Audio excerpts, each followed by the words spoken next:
Hello friends, welcome back to my YouTube channel. So guys, आज हम discuss करेंगे diabetes mellitus के बारे में।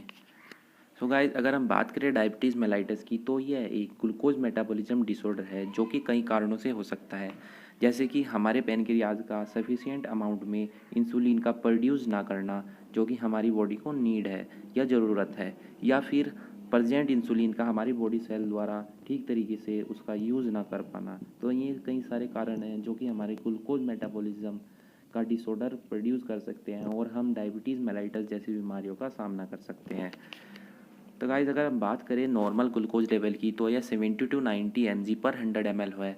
अगर हम किसी पर्सन में इसको फास्टिंग में ब्लड शुगर लेवल चेक करें और वह 120 mg पर 100 ml से ज़्यादा आता है, तो हम उस पर्सन को सस्पेक्टेड रूप में रख सकते हैं, या कहे तो आने वाले समय में उस पेशेंट या उस पर्सन में डायबिटीज़ के सिम्टम्स मिल सकते हैं।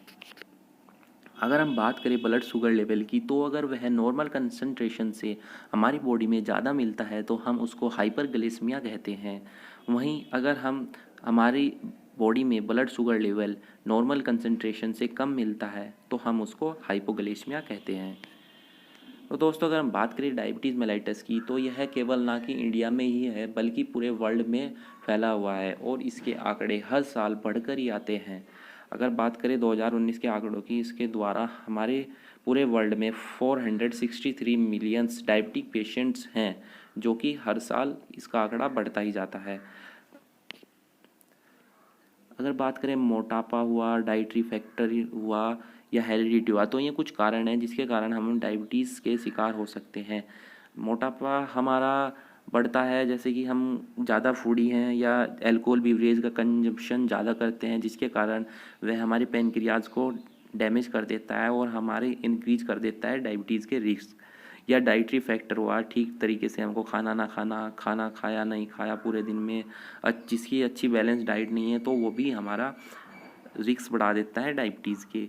या फिर हेरिडिटी हुआ, यानी कि उनके पेरेंट्स को है तो पेरेंट्स से उसके बच्चों में आ गया, तो ये भी कुछ कारण हो सकते हैं हमारे डायबिटीज़ मेलाइटस के।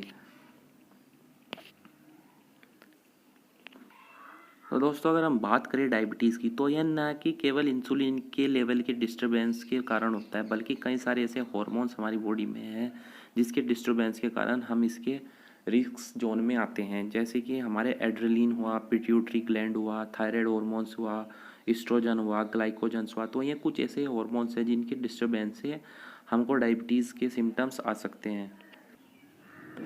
तो ये अगर हम अपना ब्लड शुगर लेवल की या अपनी डायबिटीज़ का ट्रीटमेंट करा रहे हैं, तो इन कुछ हॉर्मोन्स की भी हमको टेस्टिंग करा लेनी चाहिए, ताकि हमारी डायबिटीज़ के कारक पता चल सकें कि हमको किस कारण से हो रहा है। तो दोस्तों, अगर हम डायबिटीज़ को क्लासीफाई करें तो ये दो तरह से क्लासीफाई होता है, इंसुलिन डिपेंडेंट डायबिटीज़ और नंबर 2 पे आता है नॉन इंसुलिन डिपेंडेंट डायबिटीज़। तो दोस्तों, अगर हम बात करें इंसुलिन डिपेंडेंट डायबिटीज़ की, तो ये है हमारे फर्स्ट 40 ईयर में ही डेवलप्ड होता है हमारी लाइफ की। और यह अगर हम बात करें इस टाइप में, तो हमारा जो पैनक्रियाज होता है वो हम सफिशिएंट अमाउंट में हमारा इंसुलिन को प्रोड्यूस नहीं कर पाता, या फिर इंसुलिन को प्रोड्यूस ही नहीं कर पाता, तो हमको बाहर से इंसुलिन को एक्वायर करना पड़ता है, और जिसके कारण हम इसको इंसुलिन डिपेंडेंट डायबिटीज़ कहते हैं। वहीं बात करें अगर हम in non insulin dependent diabetes की, तो यह हमारे अबाउ 40 ईयर एज के बाद ही होता है।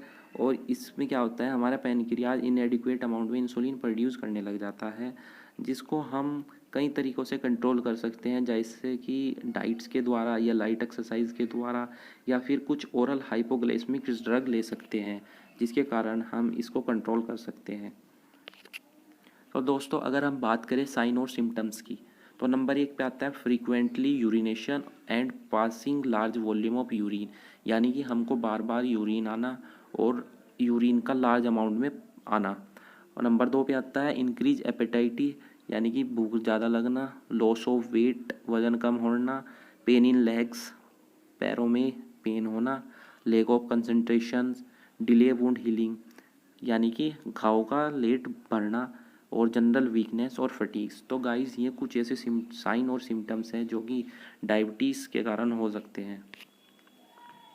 तो दोस्तों, अगर हम बात करें पॉसिबल कॉम्प्लिकेशन ऑफ डायबिटीज़, तो नंबर 1 पे आता है स्लो ब्लड सर्कुलेशन इन लेग्स, यानी कि ब्लड सर्कुलेशन हमारे लेग में स्लो होना, जिसके कारण हमको लेग्स में पेन हो सकता है या फिर टांगें सून पड़ सकती हैं।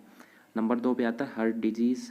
नंबर 3 पे kidney failure, poor vision, loss of sensation, यानी कि किसी भी सेंसेशन की क्षमता कम हो जाना। तो अगर बात करें इन सब कॉम्प्लिकेशन की, तो यह ज़्यादा होती है किसी डायबिटिक पेशेंट्स में as compare to non diabetic patients. अगर हम बात करें हार्ट अटैक्स की, तो वो 2 टाइम्स होता है, gangrene 4 times, kidney failure 70 times और ब्लाइंडनेस 25 टाइम्स। तो ये कुछ रिस्क फैक्टर हैं जो कि डायबिटिक पेशेंट्स में ज़्यादा चांसेस होते हैं as compare to non diabetic. तो दोस्तों अगर हम बात करें प्रिवेंशन और कंट्रोल की, तो एक डायबिटिक पेशेंट्स को हमेशा एक नॉन डायबिटिक पर्सन के साथ ही शादी करनी चाहिए, क्योंकि अगर वह एक डायबिटिक पेशेंट के साथ ही शादी कर लेगा तो उसके होने वाले बच्चों में ज़्यादा चांसेस हो जाते हैं डायबिटीज़ को कैरी करने के। नंबर 2 पे आती है पर्सनल हाइजीन की। पर्सनल हाइजीन तो देखो सबको ही रखनी चाहिए, बट एक डायबिटिक पेशेंट्स को अपने फिट और स्किन की ज़्यादा केयर करनी चाहिए। नंबर 3 पे आता है अपना जो ब्लड ग्लूकोज लेवल रहता है उसको रेगुलर चेकअप करना चाहिए और उसका ग्राफ बनाना चाहिए।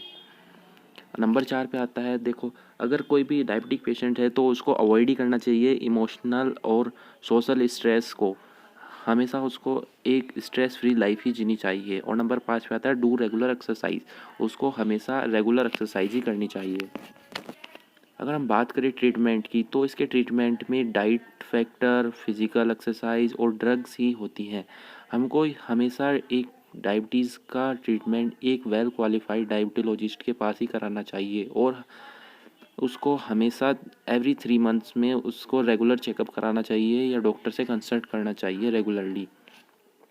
तो दोस्तों अगर वीडियो अच्छी लगी है तो लाइक करें, शेयर करें और चैनल को सब्सक्राइब करें।